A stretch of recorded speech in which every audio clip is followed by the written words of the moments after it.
What's good, guys? It's Ilsun 4K, and welcome to yet another first on my channel here at IlTV, where we're going to cover mostly horror-based stuff, as you could tell, Terror Talk. And what a way to kick this off, because we're kicking it off with the Evil Dead Rise trailer that just dropped today, letting us know the movie's coming out on 4/20. Shame I don't smoke weed anymore, I'd have a reason to celebrate, but I guess this year, I'll be celebrating anyway with Evil Dead Rise. Now, this is really a big deal to me because I'm a huge fan of Evil Dead. The first movie in the series, not the first one, the second one, because everyone seems to love the second one more, but I still think the first one is better, and that's a hill I'll die on, possessed by a Kandarian demon. Let me tell you that right now if you want to argue with me in the comments. But that's my favorite horror movie of all time.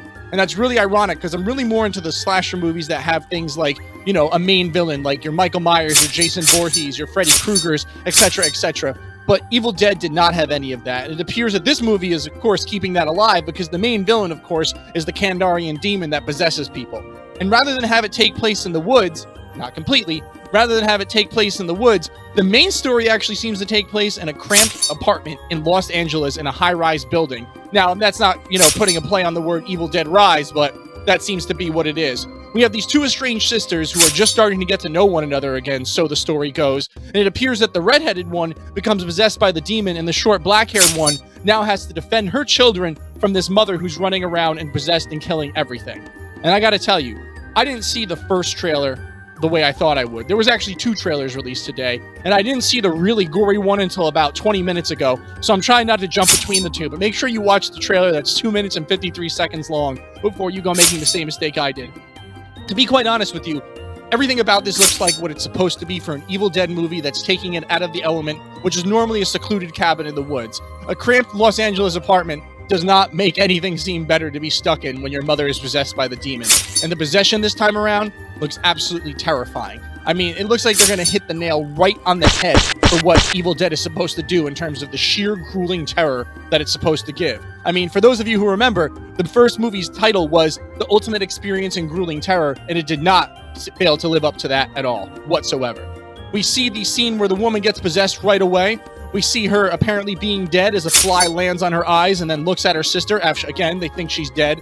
But the really interesting part is, when I watched the second trailer that's 2 minutes and 53 seconds long, I saw that the mother seems to be recalling an origin story of some sort, where we see another family stuck in the woods where a little girl has been possessed by the demon, and it seems to be almost like a mini retelling inside of the movie, like not an anthology, but a mini retelling of the origin of where Evil Dead started, and they might actually just bypass the entire first 2 movies altogether, which would be interesting but a little heartbreaking to me because, as I said, those are some of my favorite horror movies of all time. I think it's really clever the way they take this familiar yet unfamiliar attitude towards the movie and have us all just biting our teeth at the fact that these people have never dealt with this before, and it's being executed in a way that's absolutely new to the series. The way that the woman starts smashing the eggs and throwing it in the frying pan and starts talking about how she had this dream where she cut all of them alive, open up, and so that way she could stay inside of them and they could be a family forever. It's just really messed up. I mean, the demons in the first movie said some messed up stuff, but nothing like the degree of this. And then you have the whole gore effect where it just seems like everything's getting used. Chainsaws, cheese graters, tattoo guns to people's eyes. I mean, this looks like it's going to be absolutely as gory as anything else in the series, and that's a lot of gore to live up to. I mean, I even saw that scene where the blood pours in through the window that looks like it's ripped out of Evil Dead 2 and kind of combined with the elevator element from The Shining. Fantastically well done. You know, for a 2-minute trailer, it was just so well executed, right down to the ending scene where the little girl puts her eye up to the peephole and tells her mom, "You don't look so good," and all of a sudden the mom says it's nothing that a little kiss from you can't fix. That was obviously a scene from the first picture that they released for Evil Dead Rise when we got our first actual screenshot of it, released about like 2 or 3 weeks ago.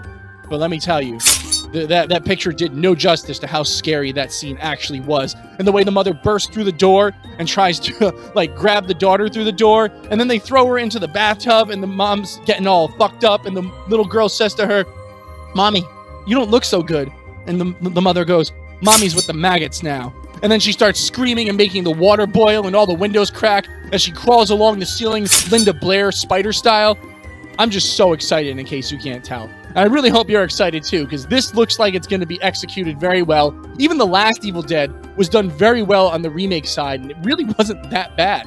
I had kind of low expectations going into it, but I guess it was a love it or hate it affair, but I really loved it. I thought it was great. And again, the gore this time around looks like it's going to stick right on point with what the series is familiar with. As I stated, we see a cheese grater being used. I mean, it looks like someone's trying to outdo that scene from Terrifier 2 here, but I don't know if that's possible. But you know what?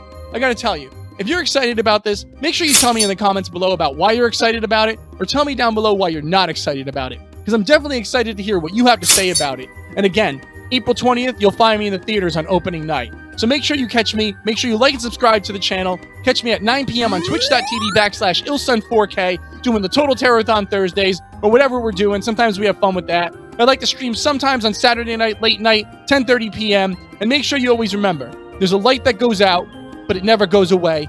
It comes back the next day, and that light is the sun. Thank you, guys. It's illsun4k here at IllTV, because remember, if it's pop culture, it pops up here.